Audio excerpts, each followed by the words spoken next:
दोस्तों, आज हम आपको एक ऐसी जगह की सैर कराने वाले हैं जो न केवल ऐतिहासिक धरोहरों से भरी है, बल्कि वहाँ की कहानियाँ भी आपको इतिहास के पन्नों में खो जाने पर मजबूर कर देंगी।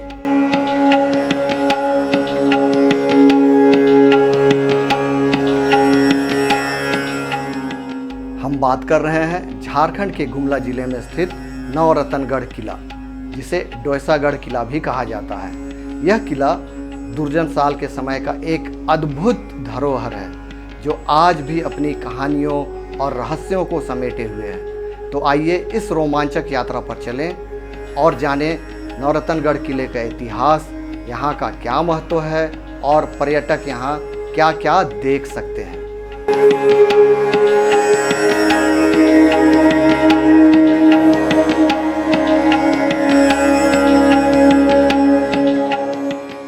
राजा दुर्जनशाल नागवंशी वंश के 17वीं शताब्दी के एक प्रमुख शासक थे। नागवंशी वंश झारखंड के क्षेत्र में सैकड़ों वर्षों तक शासन करने वाले राजवंशों में से एक था। राजा दुर्जनशाल के समय में मुगल साम्राज्य का विस्तार अपने चरम पर था और मुगल सम्राट औरंगजेब ने अपनी शक्ति का विस्तार करते हुए अनेक क्षेत्रीय शासकों को अपने अधीन करने का प्रयास किया। इस दौरान राजा दुर्जनशाल ने मुगलों के अधीनता को स्वीकार नहीं किया और अपने राज्य की स्वतंत्रता की रक्षा के लिए संघर्ष किया।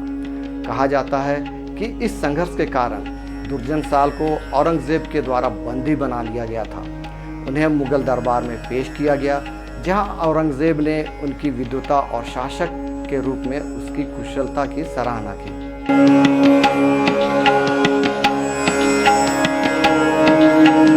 एक महत्वपूर्ण घटना इस संदर्भ में है जब औरंगजेब ने राजा दुर्जनशाल की हीरे की पारखी विद्वता का परीक्षण किया। दरबार में एक समय ऐसा आया जब औरंगजेब ने राजा दुर्जनशाल को नकली और असली हीरे को पहचानने का काम सौंपा। दुर्जनशाल ने अपने ज्ञान और पारखी नज़र से सही हीरे को पहचान लिया। उनकी इस विद्वता से औरंगजेब बहुत ही प्रभावित हुआ। राजा दुर्जनशाल की इस काबिलियत और उनके अदम्य साहस के कारण औरंगजेब ने उन्हें रिहा कर दिया। उनको रिहा करने के साथ उन्होंने उसे एक आर्किटेक्ट उनके साथ में भेजा। राजा दुर्जनशाल ने महलों और किलों की वैभवता तो देखी ही थी। एक जगह है नगर, उस जगह का उन्होंने चयन किया जो चारों ओर से ऊंचे ऊंचे चट्टानों से घिरा हुआ था, और उस आर्किटेक्ट की मदद के द्वारा उन्होंने वहाँ एक नया किला बनाया, एक नया नगर बसाया, जिसे आज हम डोयसागढ़ या फिर नवरतनगढ़ के नाम से जानते हैं।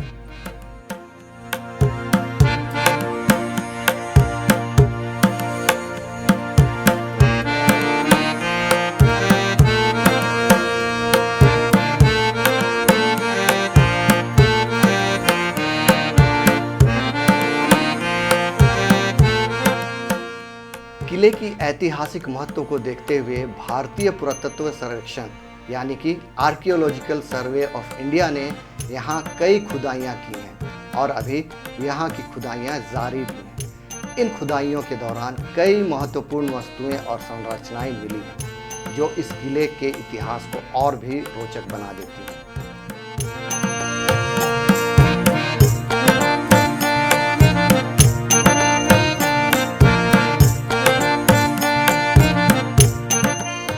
और ये जो हौदा बनाया गया है, तो इसी में जो है उधर देखिए चूना, उधर सुर्खी और कुछ इसमें दाल वगैरह और बालू वगैरह मिला कर के जो है इसको जोड़ाई के लिए मसाला यूज़ किया जाता है।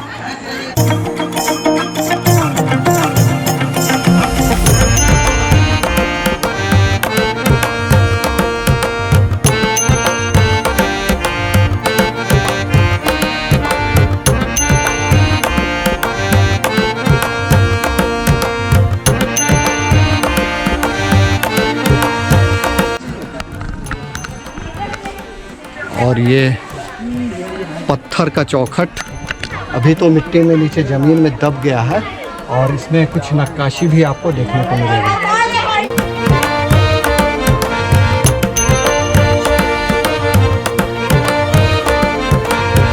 और यह एक हवेली हुआ करता था और इसमें ऊपर सीढ़ियाँ बनी हुई हैं और ये जो खिड़कियाँ होती थी शायद यहाँ पर जो सिपाही वगैरह होते थे, जो सैन्य लोग होते थे, वो यहाँ से तीर धनुष लेकर के जो है हवेली की रक्षा करने के लिए यहाँ तैनात हुआ करते थे। क्यों निशांत, क्या कहते हो? और सारा टूट के तो अब चकनाचूर हो चुका है। कुछ रेनोवेशन का काम यहाँ भी हुआ है और कहीं पर कोई टैग या फिर बोर्ड तो नहीं बना हुआ है, इसलिए हमें पता नहीं चल पा रहा है कि आखिर ये सब जो कमरा है, हवेली है, वो किस कार्य में उपयोग होता था।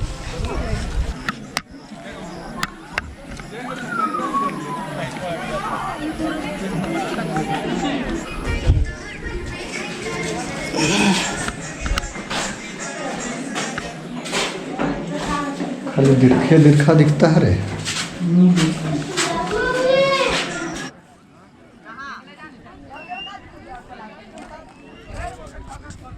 ड्रोन उड़ा रहा है। ये पूरा हॉल कमरा, लोग दीवारों पे चढ़ जाते थे बोल करके यह बांस का ठठरी यहाँ लगा दिया गया है। यह भी एक हवेली का कमरा है और चलिए देखते हैं अंदर हम लोग। इन सबको जो है अच्छे तरीके से रेनोवेट किया गया है, इसीलिए। और देखिए, इन पत्थरों के स्लैब को देखने से ही आपको समझ में आएगा कि ये दीवार थे और यहाँ दरवाज़ा था होगा। और देखिए इस तरीके से जो है मिट्टी में ये ज़मीन दोज़ हो गया है, पूरे मिट्टी में दब गया है।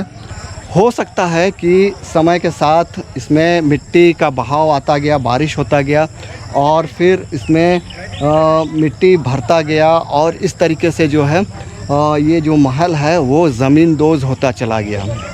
तो इसे अभी पुरातत्व विभाग जो है और इतिहास को संरक्षित करने वाला जो विभाग है वो इस मिट्टी को काट करके हटा रहा है, निकालता जा रहा है। उसके बाद फिर यह आपको आगे के दिनों में हो सकता है यह देखने को मिले।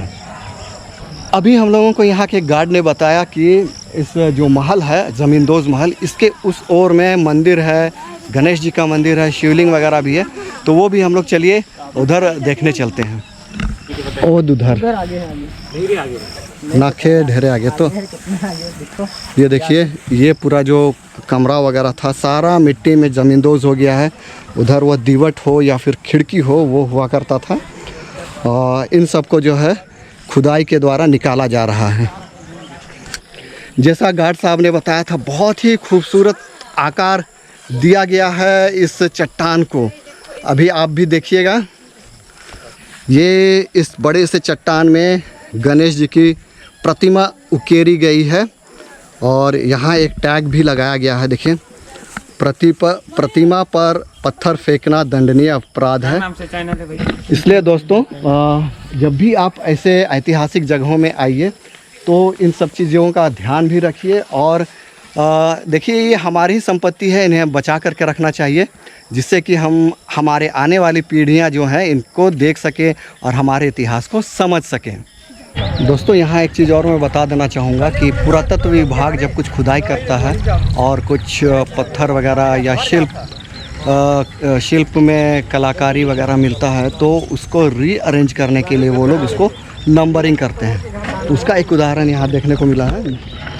ये देखिए, इन सब में नंबरिंग किया गया हुआ है और इन सबको रीअरेंज करके जैसा स्ट्रक्चर हुआ करता था वो स्ट्रक्चर बनाने का प्रयास किया जाता है। इस तरीके से जो होती है पुराने चीज़ों को रिनोवेट किया जाता है। तो अब बात करते हैं कि आप नवरत्नगढ़ किला कैसे पहुंच सकते हैं। अगर आप गुमला से यहाँ आना चाहते हैं तो यह लगभग 25 से 35 किलोमीटर की दूरी पर स्थित है। गुमला से सिसई के लिए सीधी बसें और टैक्सियाँ उपलब्ध हैं जो आपको लगभग 45 मिनट में यहाँ पहुँचा देती हैं। आप यदि अपना वाहन करके जाना चाहते हैं तो यह सर्वोत्तम होगा। रांची से नौरतनगढ़ किला पहुंचने के लिए आपको पहले सिसई आना होगा और सिसई से लगभग कुछ ही दूरी पर स्थित है नगर या फिर नौरतनगढ़। तो दोस्तों, गुमला के इस ऐतिहासिक जगह में आप भी आइए, इतिहास को जानिए, अपने राज्य को जानिए, बहुत ही बढ़िया लगेगा। यहाँ आपको पार्किंग के लिए भी एम्पल स्पेस उपलब्ध है। तो फिर मिलते हैं किसी नेक्स्ट वीडियो में किसी नए डेस्टिनेशन पर। तब तक देखते रहिए अजीत तक।